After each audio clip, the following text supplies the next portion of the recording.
in women's healthcare. Many women report having their symptoms dismissed or misdiagnosed, and FoXX Health aims to change that by helping women track their symptoms, identify patterns, and advocate for themselves in clinical conversations. Maria brings a unique background spanning strategy consulting, advertising, and leadership roles at AI startups. Maria, welcome. We are so excited for you to be here. Thank you for having me. I'm excited to talk more. Great. So let's get started. Let's start with your story. Kind of walk us through your journey and what ultimately inspired you to found FoXX Health. What drew you to the women's health space and to the idea that symptom tracking could be a tool for advocacy? Absolutely. Well, it all started 5 years ago when I was having a heart attack because I wasn't actually having a heart attack. Thank goodness. Right.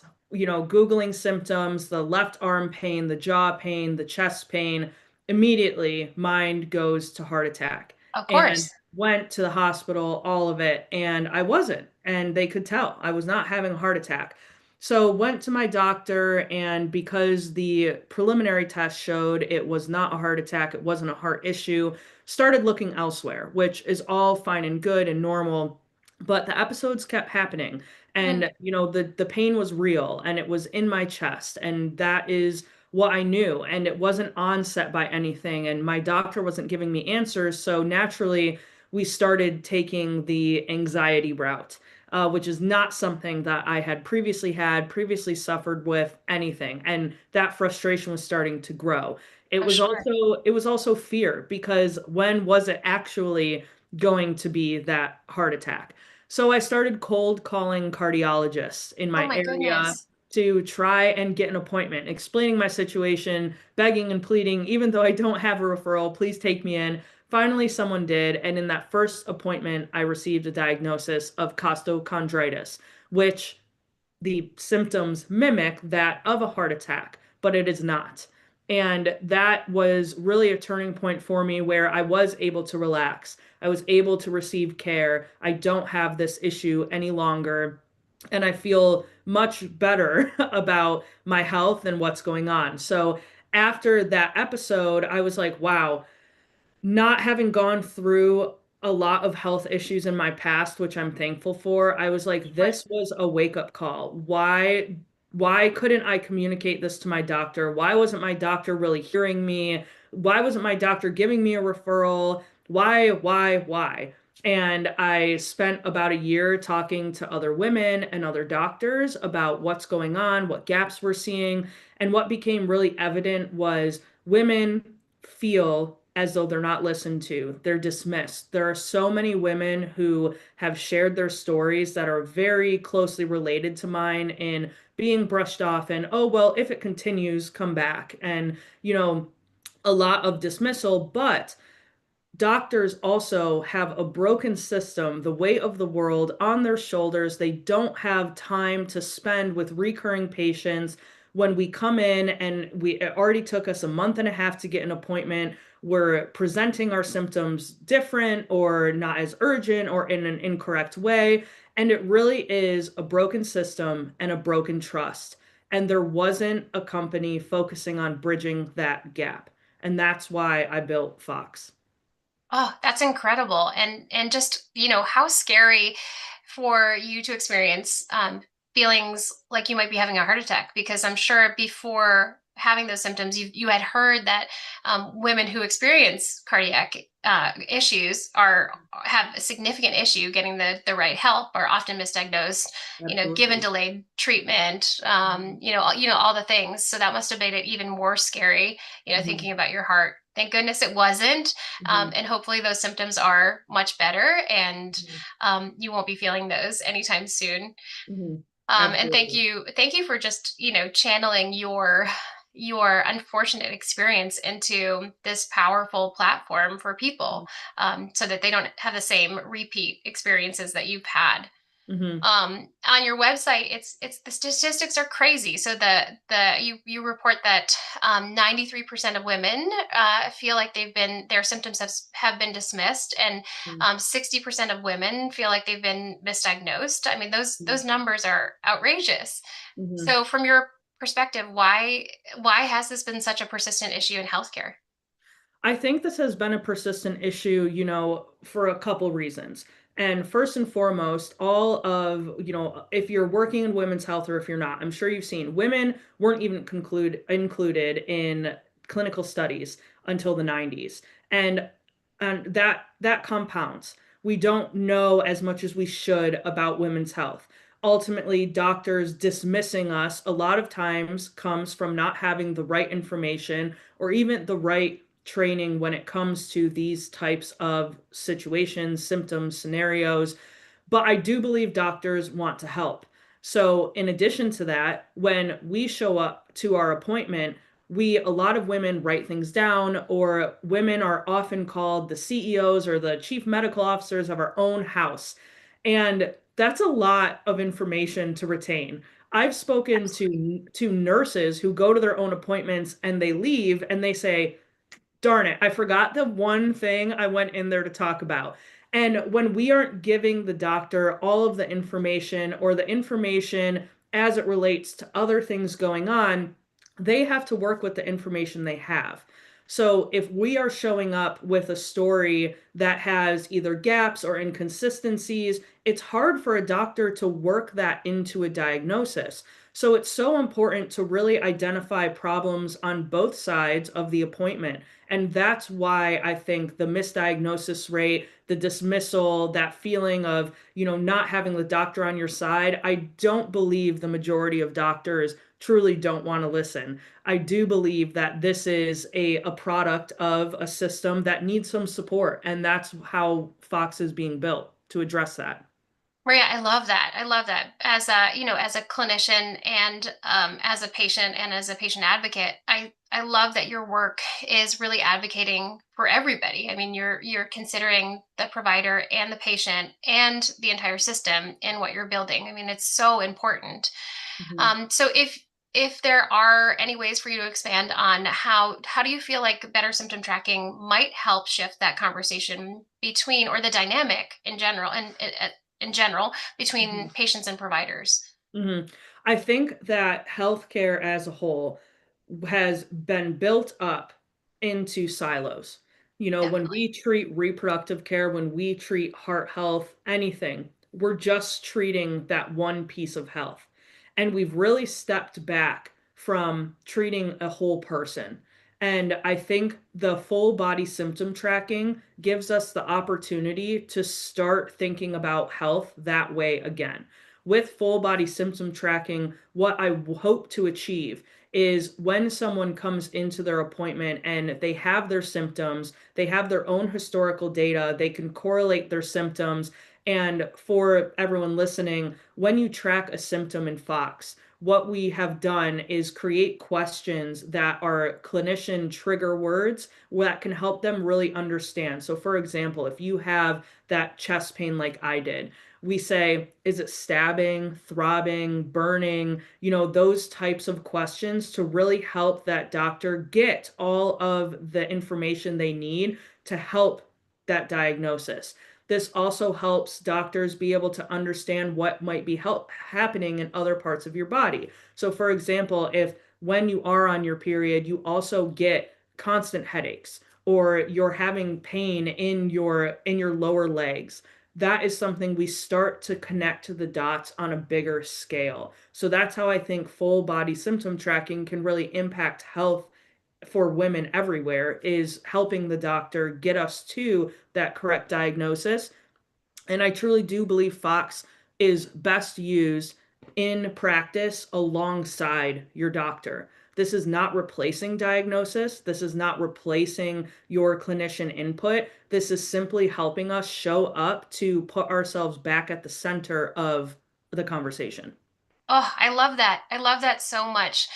Especially so my background is in physical therapy, and we're trained as providers to be these multi-system, holistic, whole body thinkers, where we have to consider all the system, excuse me, to come up with, the physiological diagnosis of the root cause. Mhm. So I love the idea of helping those patients and the Mhm. providers to really think that way, because sometimes it's really difficult, like you said, from a patient perspective. it's hard to remember everything in your body. And it's hard to Mhm. also realize, are these symptoms connected? Could they be connected? They Right. seem like, very far apart, like my pelvis is far from my head. And Mhm. so some people can't, can't always make that distinct connection. And then for Yeah. providers, and that's on the other side, many of them have so little time to listen to a story. And so when a patient can present with a better, like more cohesive story about all the data points that have happened and all the multi-systems that they feel like are contributing to their symptoms, it makes for a much easier treatment plan. And I think that's a beautiful thing. So good, Mhm. really great job on that. Thank you. um, One thing to add to before we move on, a quick note. I do believe that the system, the healthcare system as a whole, is starting to agree with this. And the reason why is in 2026, at the beginning of this year, the CMS billing codes were just updated to include full body symptom trackers. So now there is a billable code when it comes to this type of tool for patients to be using, for clinicians to be using, because I do believe we're starting to see some of that correction happen. So I think that in addition to FoXX, that health is really changing that conversation to be more proactive about connecting your body as a whole. yes, I couldn't agree more. I love that. And I do think that we're making positive strides towards pushing prevention Mhm. and this kind of holistic approach to healthcare. So that's incredible. Okay, so let's get deeper into the FoXX Health solution. So tell us about what FoXX Health is, and Mhm. how does your platform help women track symptoms and recognize Mhm. patterns in their health that they might otherwise miss? Mhm. So when I first started FoXX, so you heard my story at the beginning of the webinar. When I first started it, I was like, what this is going to be is a checklist. I want women to go in and have a checklist, and very type A of me, but be like, okay, here's what I need to ask. Did I do that? Here's a pre-appointment checklist, during my appointment, post-appointment, financial. Like, let's make sure we're getting everything we need out of it. Um, we then, and it was not just me. I had some early joiners with FoXX. We have an amazing team. Could not have gotten to this point without them. And someone on my team what put together a user survey, and it was like, okay, here are features that we're pretty sure people want, and then let's add some other ones in there. I'm pretty sure it was like 13 features we had, and we're like, rank them, right?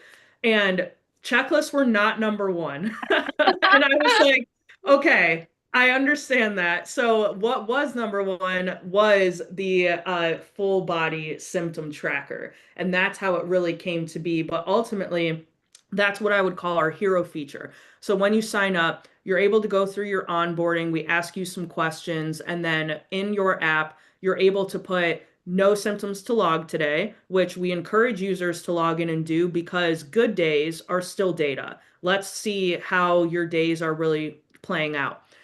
If you do go to log a symptom, there are two ways you can do it. You can use a clickable body. So you can press on your chest or your shoulder. So it really shows where in the body you're feeling it.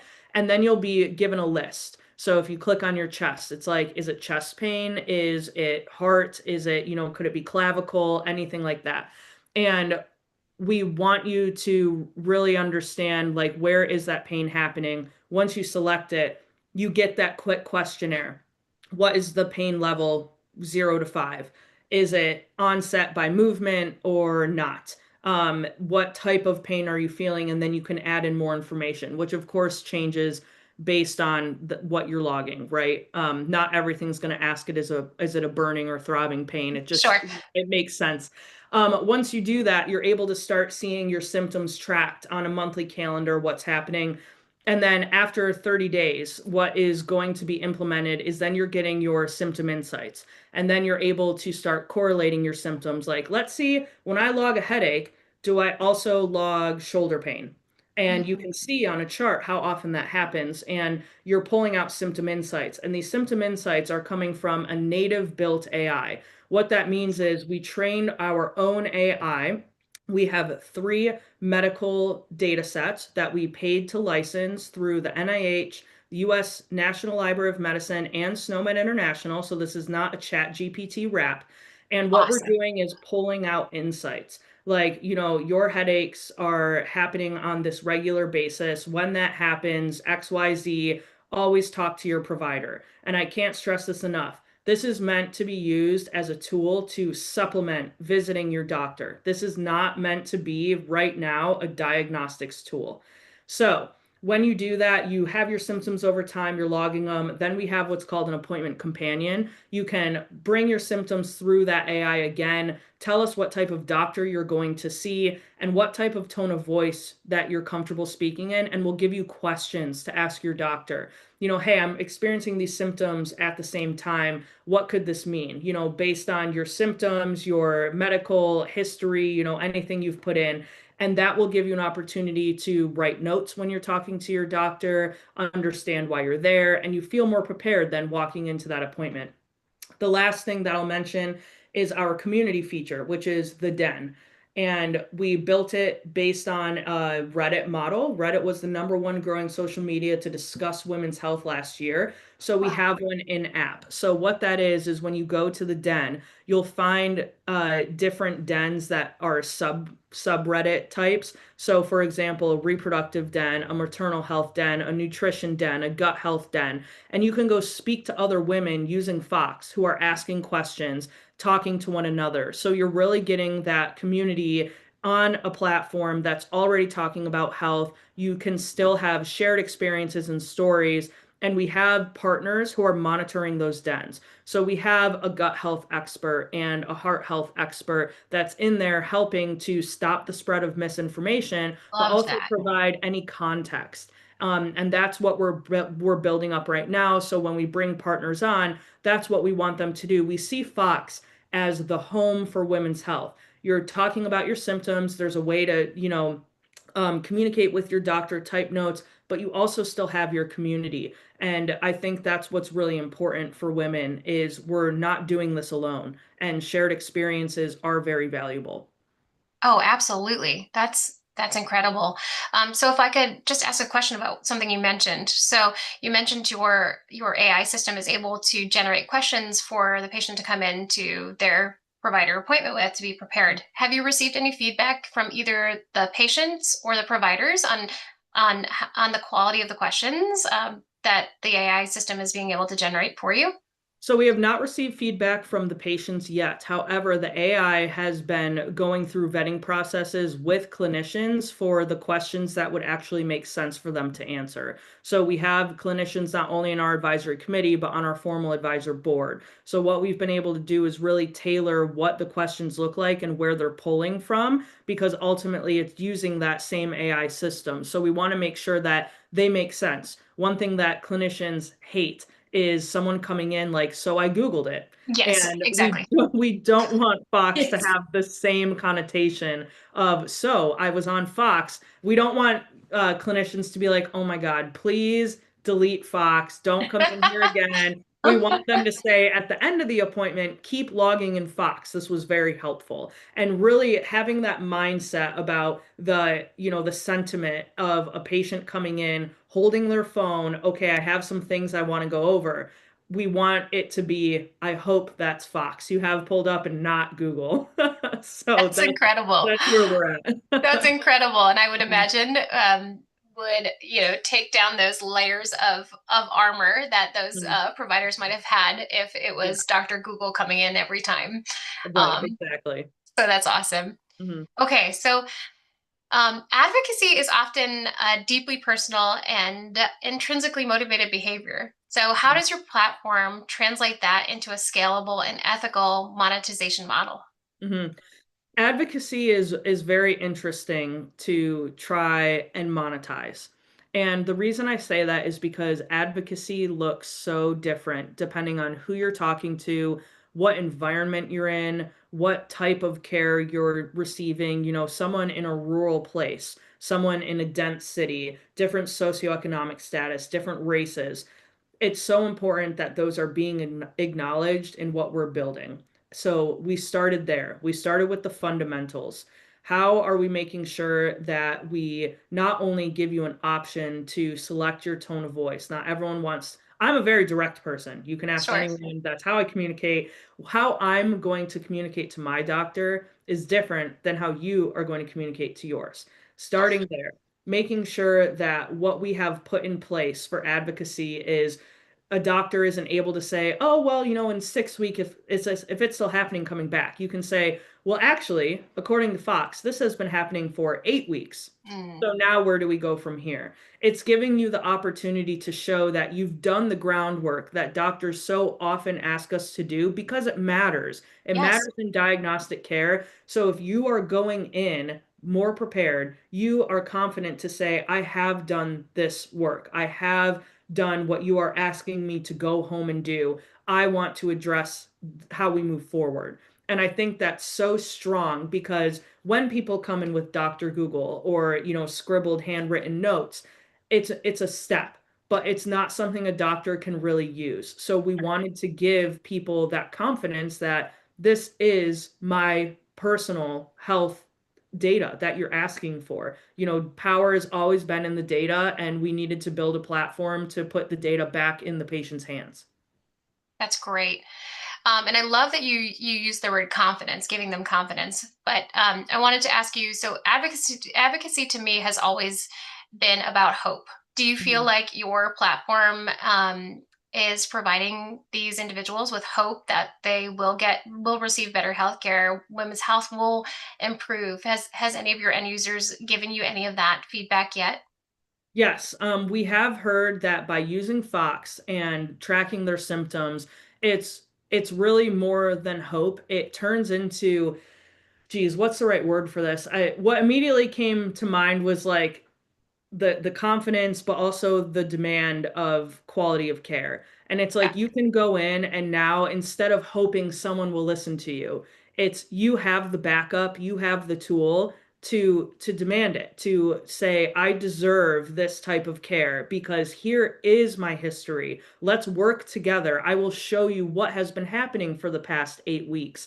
And I'm confident because I was doing this on the day it happened. This isn't me recalling it. I'm telling you that for the past 8 weeks, my pain was 3 to 5. It's always a throbbing pain. Movement isn't making it better, but it's also not starting it. Like having this type of information, and I hope that any clinicians listening to this, I don't want people to come in and demand anything of you. What I want to have happen is patients are coming in with the information that so impacts the type of care that you are able to give because finally we have the data for you to give it. And I think that's what's so important is you're hoping that this is going to influence it, but you're confident it is, but also clinicians are like, finally, I'm getting the full story, the information. I'm more confident on their end to produce a diagnosis, produce a next step in their care journey. And FoXX's were that center point.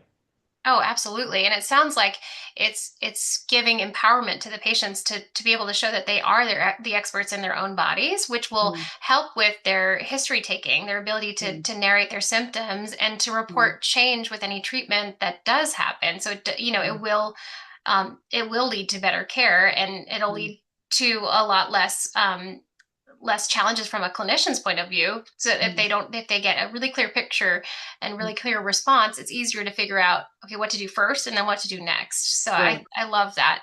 Mhm, Um, so you're building a direct to consumer solution. How are you engaging both the end users and the medical providers throughout the development? And what role does your advisory group play in shaping the product? And mhm, before you answer this question, I think that you've been incredible on social media about promoting the team behind you. You've been a founder that has always um, given so much love to the team that is helping you build, and you've been very public about the fact that you are not building this alone. So this team of yours must be equally as incredible as you are. So tell us more about them.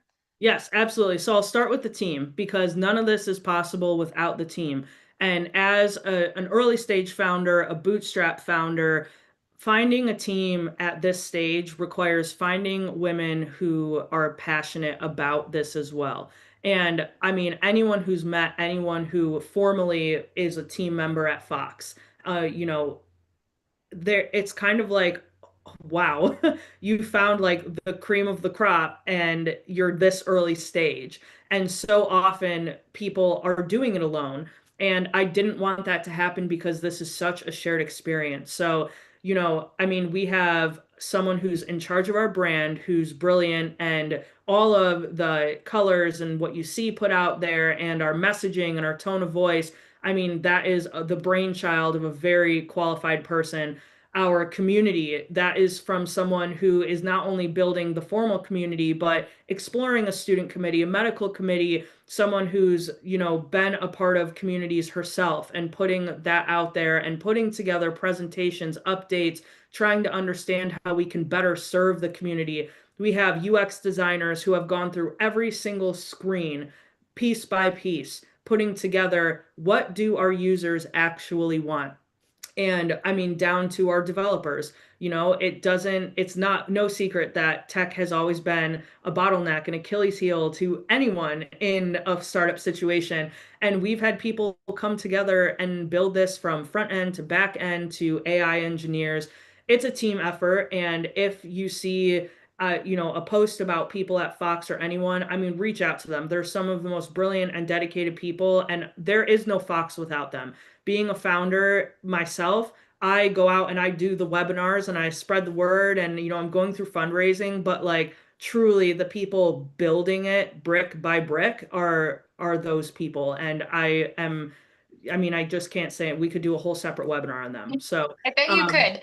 yeah, so moving on to the advisory committee. So, the advisory committee, the chief brand officer at Fox, this was something when she first came in, she's like, I think this is a really good idea. I want to do this. And I said, okay, let's do it. And we talked about what we would have these women do, and knowing that this is a shared experience and coming in and testing the product, doing user surveys, doing betas, it was all a part of the plan. And when we first put that first kind of call for an advisory committee out there, it was massive. We didn't have a product. We didn't have anything to show anyone. We Amazing. were we were just like, "Hey, have you ever felt dismissed?" And a fury of, That's "Yes, I amazing. have." Yeah, everyone's like, "Please build something. I want to be a part of this." And we grew to 100 in probably 2 weeks.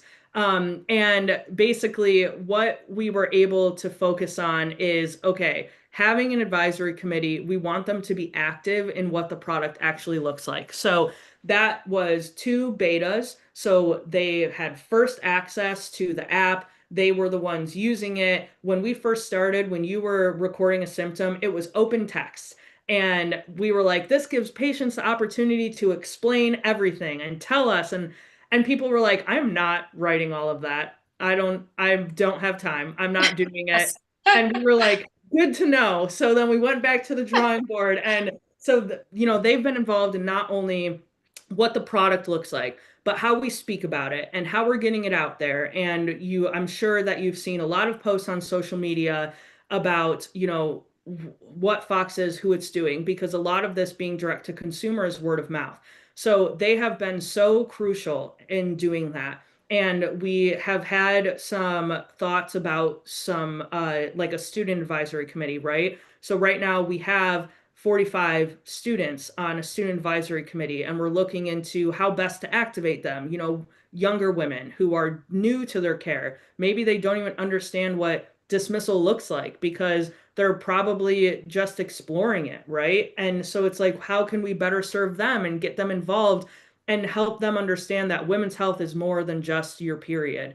That's a huge part that makes us, that's part of our health and our body and everything, but that's not a full body approach to health.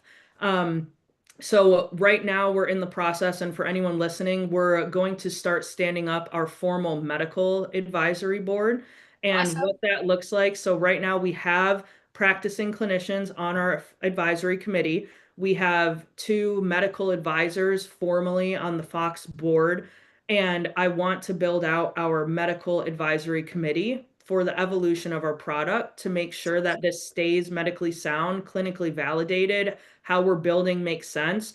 In health, one of the best pieces of advice I received early on is in healthcare, you cannot just build for the patient or build for the doctor. You have to build for both because if one rejects it, it will be fully rejected. So Absolutely. that's really how the advisory committee has been built, how we see them fitting in, how they have fit in, how they're going to continue to fit in, the future of them fitting in, and also, this being unachievable without everyone at Fox. That's amazing. I mean, it's like you said, it's so important to engage a customer who's going to be hopefully using this for a long time, potentially a lifelong tool, amongst all of their other apps that are on their phone. You have to have Right. something that's reasonable for that end user. But then from the clinician side, you have to be able to engage them to understand how is this going to fit into your workflow and how will this work.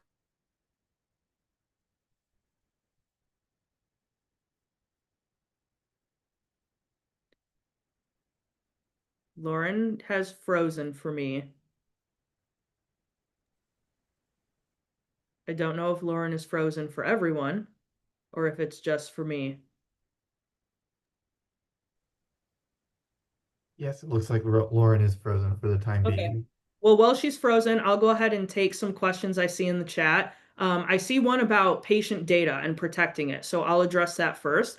What we're doing right now to protect patient data is when you sign up, you do not have to give us a first and last name if you don't want to.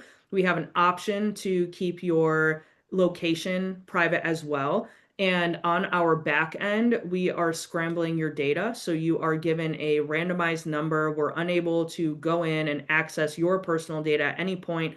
We are also building to HIPAA compliance for as our app continues to evolve, making sure that all of the patient data is protected as needed, especially when it comes to any clinician input that we hope to build for in our future roadmap. So patient safety and the data is something that has always been part of the conversation.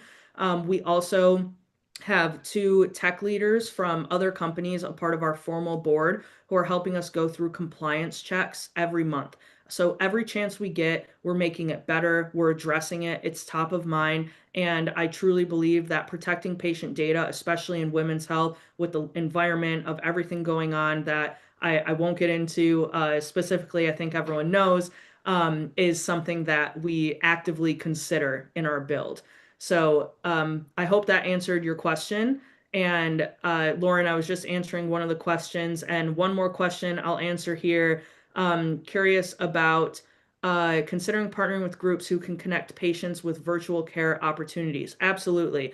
We have, again, a product roadmap about how this evolves. And one thing that I have loved so much. So we have our MVP in market, our minimal viable product.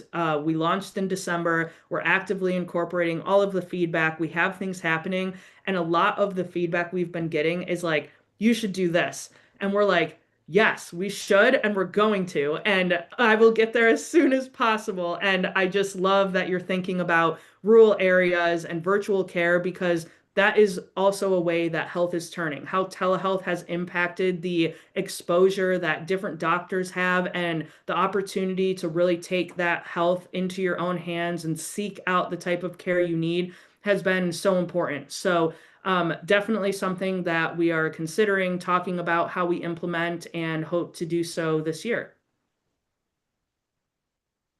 Amazing. I'm so sorry about that. My computer just decided to shut down. It must have been just like overwhelmed by your awesomeness and Yeah. just decided to shut down. Your But I'm computer's glad like, that's enough. We have our answers. Thank you. I'm so glad that you were able to answer those amazing questions. Mhm. Okay, so um let's see. So Lauren, you really quick before yeah. we continue, there's one more question Oh that I yes, really want to address. please. Handling potential bias and training our data sets. I really appreciate this question because one thing we did when we received those medical licenses that we're using for the AI is we identified how the data is represented within those licenses. So we have our like statistics of like, okay, it's this percent of Caucasian women, this percent of African American, also that socioeconomic status, where they're located. We're going through a pre-seed raise right now, and a section of those funds are sectioned off to buy more data sets to counteract any bias that is seen right now. So we're recording it, we're reporting it, and we're actively trying to, even what is happening on our back end. So that is also top of mind, something that we've considered. We've had some brilliant AI data scientists come in, talk about data sets, and it's something that we will continue to do. So I hope that answers your question. Sorry, Lauren, back Awesome. to you. No, I love that. I mean, I love how trustworthy and inclusive your product is. I mean, from your data, where your data is coming from to the population that you're serving, you're really trying to treat everybody that you can. That's amazing. Um, so you recently launched FoXX Health, and you from building this product from the ground up. But what were some of the biggest challenges you felt? Like bringing what were the biggest challenges in bringing this product from concept to launch? Yes, some of the biggest challenges I think really lie in some of the questions that you see today. You Mm, can build a product overnight now with vibe coding. That's how I built the first prototype of FoXX. That's how I started talking about it. And it was meant to show what I had in mind. It was not meant to be functional because so much else has to go into it. And I think one of the hardest parts is doing it right and doing it fast are two very different things. sure, And, last year we wanted to launch in July. But the fact of the matter was, if we did that, it would be irresponsible. It wouldn't be what we're telling people we're building. And yes, we would have launched, but would it have been what everyone is looking for? No. So that's been something that as a founder has been really difficult because I'm just sitting here kind of like, okay, I want to do this. There's so much that needs to be done. But we've had such a brilliant tech team that's like, okay, but we need to move slower because there is a lot to consider because we wanted to do things right, especially in the landscape of women's health. Um, Another thing that's been difficult is, especially as it comes to fundraising, has been, well, a mobile app isn't going to move the needle. And that's not really going to make an impact. And what would be great? A wearable. And it's mm, like shiny objects. And no one really sees patience as being the point. And mm, when I craft the story where it's like women will use this because they don't have to be educated on the problem. They know the problem. Here's the solution. And that isn't sticky. And so that has been okay, well, how are we kind of changing the narrative? How are we really handling these conversations where FoXX is being knocked down time and time again? Because people are like, oh, that little thing, that's not going to do much. Why don't you try adding in this big massive thing that 100 other companies are doing? Maybe that will work. And I'm like, maybe it will, Bob from the VC firm. Thank you for that input. I will never speak to you again. So it's that those are two things that really come to mind with, the past year and some hurdles we've had to go over. Okay, so you teed this up perfectly for me. You mentioned stickiness. So Mhm. you talk about the app as a daily companion with stickiness, with the hope that its value goes on beyond symptom logging. Can you Mhm. discuss what that lifelong value is that drives the retention that you're looking for? Absolutely. That was a big reason we built the Den as one of those first launched features because, for example, I went through my heart problem and now I don't have like daily symptoms. I am an overall healthy person. I know that's not the landscape for a lot of women. Yeah. So the symptom feature makes a lot of sense for chronic conditions, people who are monitoring something.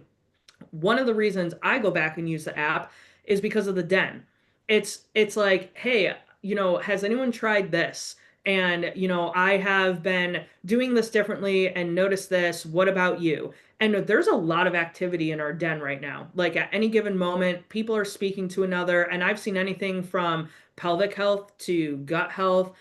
People Amazing. are interested and they want to talk to other women, and it's been really great. So stickiness comes in a lot of forms. It depends on why someone's coming to the app, and we try to give the opportunity to come to the app for more than one reason. Mm.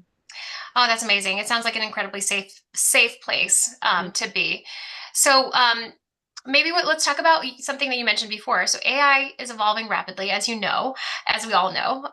How are you structuring your product and your organization to stay relevant for the next 5 years in this technology landscape? Yes. Not to get intimidated is one of the reasons. There was actually an article I sent to my team this morning that Google is pulling out their medical AI option for answers because of all the incorrect information it was giving. Wow. It's something where when you see stuff like that, and we built the native AI just for that, and so many people are like, oh, why wouldn't I just use Chat GPT and all of that kind of stuff? It's like, well, this is why. And I've just linked that article into the chat. But Thank you. basically, it's about knowing our value, and that value is coming from having women of an actual company that was built by women from the voices of women, understanding our pain points. We're not just going to go use Chat GPT. And it's you just have to stay true to that. And I think that that is part of the mental game here, is not to get discouraged that Amazon just came out with a chat bot and it's like awful. but Yes. but it's Amazon. And so like those two Yeah. things counteract one another, and it's just smart to stay informed. But that's where I've said this a lot on different webinars, but the discipline of positivity is Oh, something absolutely. that I, as a founder, have explored at such a large scale. And day in and day out, have you seen this? Have you heard that? What are you doing different? How are you differentiating? Amazon this, Google that, Anthropic this. It's just kind of like, right, but Fox this. And that is my North Star. So if you would please, focus on this, and so that's how I see us staying relevant, is staying the course. That's awesome. And Maria, your positivity is contagious. I mean, Oh, really, thank you. truly is. Okay, I really don't want to run out of time because Yeah. to answer for you to answer this question, and I think that this probably is our most important question of this session. So, Mhm. how can our audience learn more about your work, or stay connected or even support the Fox Health community as you Mhm. continue to grow? Yes. Supporting Fox is downloading Fox and using it and giving me feedback. We are still so early in the grand scheme of things with a company just having launched in December. I checked this morning, we're over 300 active users. Stay active. Tell me what you're seeing. There's a way to submit feedback in the app.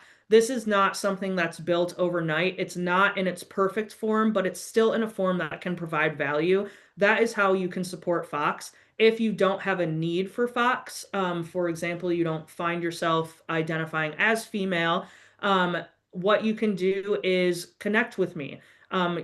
Send connections and tell me what you're seeing. And I think the point of staying relevant is staying on top of a lot of different things going on. I'm open to ideas. I'm open to scheduling calls. I have calls, and mostly anyone who comes in my inbox who's like, I just love what you're doing. Let's have a call. Great. How's Tuesday? Like that is how I That's operate. incredible. Yeah, and it's a lot, but I think that's so important as an early stage founder. And the last thing is a plug. We are raising a pre-seed round. So if there's anyone in your network who wants to be involved with a mission-driven company, a company making changes for women's health, I would appreciate an introduction, because that is how we move forward as an early stage company.